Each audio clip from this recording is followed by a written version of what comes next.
talk to you today about baked apples. So in my real life, I've had so many people that I work with and go to church with ask me, how do I make my baked apples? I've taken them to potlucks and people just go on and on about these baked apples, and they're the simplest thing in the world. And to me, this has been completely bewildering because, I mean, they're just baked apples. How hard could they be?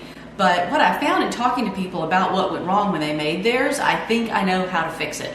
Bonus with these baked apples, they're only one Weight Watchers point. So if you want to see how to make my 1 point Weight Watchers baked apples, stick with me. So I started out with 5 of these Gala apples and I just have 1 left to peel. Now let me be very clear about something. You do not have to peel your apples just as long as you wash them really well. I washed these off and now I'm peeling them, but that's just what I like to do.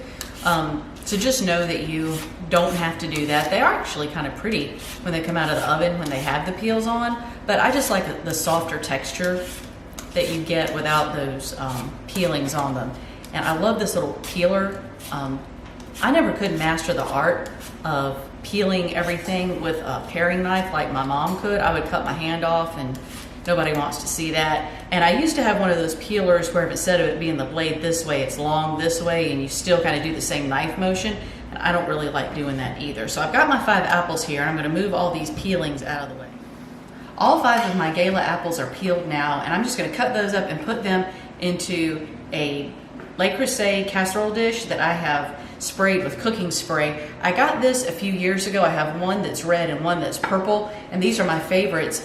You know how when you spray a casserole dish with cooking spray and then it gets in the oven and sometimes it can get weird and kind of baked onto your pan? It does not happen with this particular kind of casserole dish for some reason. So I'm just going to cut these apples up. And my husband says that he has never seen anybody slice up apples this way. So I don't know if this is the proper way to do it or not, but it's the way I do it. And I like it because I don't have to worry about trying to core the apple. I don't have to cut the cores out. There's a way that I used to do the apples that I just felt like I was getting too much in with the core when I cut it up. So I really like doing it this way, and I just think it's really super fast to do it this way, super easy to do it this way. One other little tip I'll share with you while I'm cutting up these apples is that one time I thought I was going to get all fancy, and I thought I would just use different kinds of apples. I had some misguided idea about how I would make different layers of apple flavor inside my baked apples, and that turned out to be a really bad idea because different apples don't always cook at the same rate. And I guess it has something to do with how hard they are, or just different apples have different textures. So all these are Galas that I'm cutting up right now, so they should all be sort of that same thickness. I'll try to cut them to the same thickness, but since the texture is going to be all the same on these, they should all cook at the same rate. So what I mean by that is I won't end up having some apples that are still hard while others have gotten soft to the point of getting mushy, because that's not what you want at all. So I'm just going to continue cutting up these apples, and as soon as I have this casserole dish full of apples, I'll bring you back. So I have all 5 apples cut up. Now this recipe serves 4, but I used 5 apples in this, and it doesn't really matter as far as the points goes because the points in this recipe come from sugar.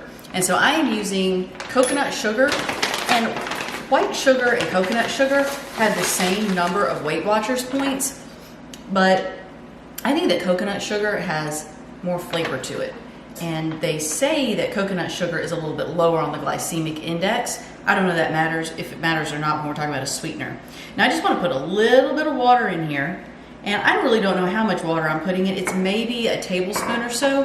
What I'm going for is when I move this pan back and forth slightly, I can just barely see through the apples, the water go from side to side. So I'm taking 1 tablespoon of this coconut sugar and just lightly sprinkling it. And 1 tablespoon of this coconut sugar really goes a lot further than you think once you see it sprinkled on here. Because at first it's like, oh, 1 tablespoon of sugar for that whole pan.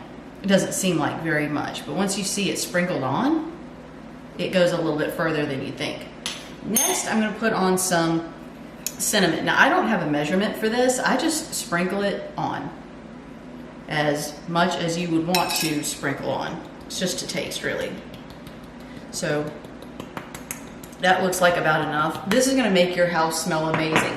There is no candle that smells as good as this is gonna smell, or make your house smell. So I'm just gonna clean up that edge, and then I'm gonna cover this pan with foil and bake this for half an hour at 350 degrees. I already have my oven preheated. It might take 45 minutes, but we're gonna start with 30, and I'll show you how to tell whether at the end of 30 minutes you need to keep going or not. The apples have been in the oven 30 minutes, so I'm gonna go ahead and take them out.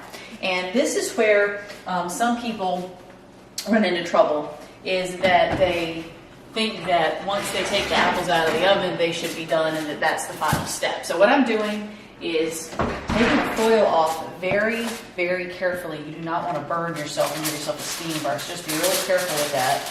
So I've taken the top off of these apples, and what I want to do is stick them and see if they're hard or soft. These apples are still really hard. So I'm going to put these back in the oven covered up with the foil again for about 15 to 20 minutes, and we'll check back then. I took the apples out of the oven after 15 additional minutes, and what I want to do now is check to see if they're soft enough. So when I stick the fork in, I don't get the resistance that I got before after they'd only been in for 30 minutes. You can also see that there's still a lot of liquid down in the bottom. So when I said before that I had a friend that didn't know what she was doing wrong with her apples, this is what solves that. So now that they are done enough that I don't get resistance when I stick them, I'm just going to stir them around a little bit. I'm stirring around that cinnamon, and it looks like it almost to a certain extent washes off the cinnamon, for lack of a better word, and the cinnamon is mixing in with the liquid in the bottom. And this is going to be what makes the syrup. This is going to make it absolutely delicious, and this is why my friend that was asking me about it said that her apples seemed too hard, or she cooked them down to mush. So what we're going to do by putting them back in the oven is let them continue to cook and lets this syrup that's down in the bottom reduce so that it becomes thick and coats the apples when we take it back out of the oven. So now that I've stirred these around, I'm going to put these back in the oven uncovered for 15 minutes. 15 more minutes have passed, so these apples have been in the oven a total of an hour. So 30 minutes for the first cooking, 15 minutes after I checked the first time, and then 15 minutes uncovered. The first two were covered. So where they are now, as you can see, they've cooked down really well. I can easily cut the apples with the side of a spoon, and this syrup that you can see down in the bottom will just thicken as they cool slightly. So what I usually do with these is just stir them around a little bit and let them cool, and just a little bit so that they're not so burning up hot, because anyway, syrup like that, if it's really, really hot straight out of the oven, you don't want to put that right in your mouth. You'll burn yourself. So what I like to do with these is let these cool off a little bit, and then I'll show you what we have next.